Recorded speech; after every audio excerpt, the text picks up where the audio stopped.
Assalamualaikum warahmatullahi wabarakatuh. Perkenalkan, nama saya Tita Ramadhani Syahwa dari kelas 10 MIPA 4. Hari ini saya akan membahas mengenai ancaman di bidang Ipolexos Budhankam. Ancaman adalah usaha yang bersifat mengubah atau merombak kebijaksanaan yang dilakukan secara konsepsional melalui tindak kriminal dan politis.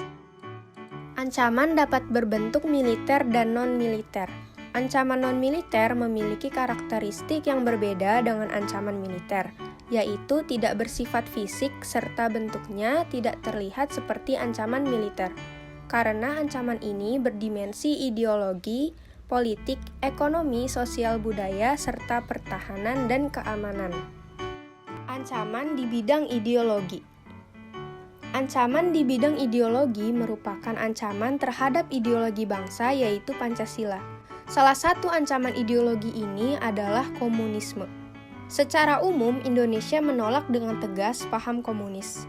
Akibat dari penolakan tersebut, saat ini tentu saja pengaruh dari negara-negara komunis dapat dikatakan tidak dirasakan oleh bangsa Indonesia. Akan tetapi, bukan berarti bangsa Indonesia terbebas dari pengaruh paham lainnya. Misalnya, pengaruh liberalisme. Saat ini, kehidupan masyarakat Indonesia cenderung mengarah pada kehidupan liberal yang menekankan pada aspek kebebasan individu.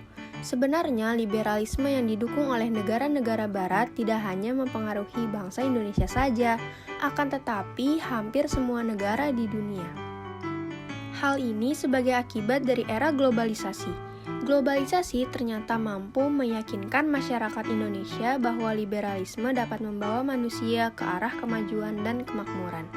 Tidak jarang hal ini mempengaruhi pikiran masyarakat Indonesia untuk tertarik kepada ideologi tersebut. Namun, pada umumnya pengaruh yang diambil justru yang bernilai negatif. Misalnya dalam gaya hidup yang diliputi kemewahan, pergaulan bebas yang cenderung mengarah pada dilakukannya perilaku seks bebas, dan perbuatan dekadensi moral lainnya. Hal tersebut, apabila tidak segera diatasi, akan menjadi ancaman bagi kepribadian bangsa Indonesia yang sesungguhnya. Ancaman di bidang politik. Ancaman di bidang politik dapat bersumber dari dalam negeri maupun dari luar negeri. Dari luar negeri, ancaman di bidang politik dilakukan oleh suatu negara terhadap Indonesia dengan melakukan beberapa hal seperti melakukan tekanan politik, intimidasi, provokasi, atau blokade politik. Ancaman yang bersumber dari dalam negeri seperti penggunaan kekuatan berupa pengerahan massa untuk menumbangkan suatu pemerintahan yang berkuasa, atau menggalang kekuatan politik untuk melemahkan kekuatan pemerintah. Selain itu juga ada ancaman separatisme. Ancaman di bidang ekonomi. Ancaman kedaulatan di bidang ekonomi diantaranya adalah Indonesia akan dibanjiri oleh barang dari luar negeri karena adanya perdagangan bebas yang tidak mengenal batas negara. Hal ini mengakibatkan semakin terdesaknya produk lokal karena kalah bersaing dengan produk luar negeri. Perekonomian Indonesia pun akan dikuasai oleh pihak asing seiring dengan mudahnya orang asing menanamkan modalnya di Indonesia. Ancaman di bidang sosial budaya. Ancaman di bidang sosial budaya dapat dibedakan atas ancaman dari dalam dan ancaman dari luar.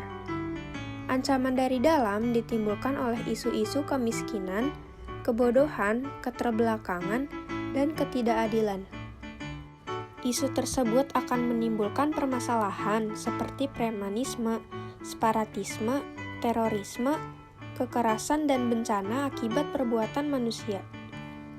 Adapun ancaman dari luar yang timbul sebagai akibat negatif dari globalisasi diantaranya munculnya sifat hedonisme, yaitu kenikmatan pribadi dianggap sebagai suatu nilai hidup tertinggi.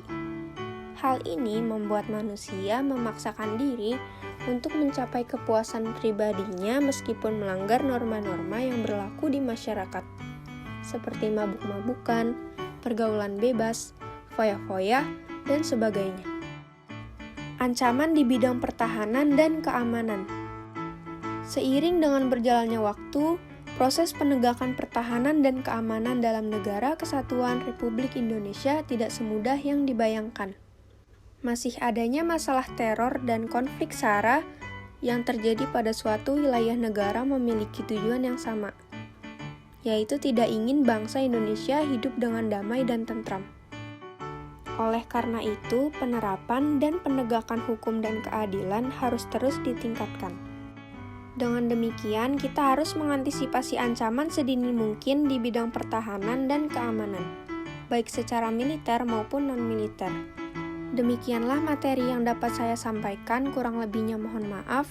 Wabillahi taufiq wal hidayah. Wassalamualaikum warahmatullahi wabarakatuh.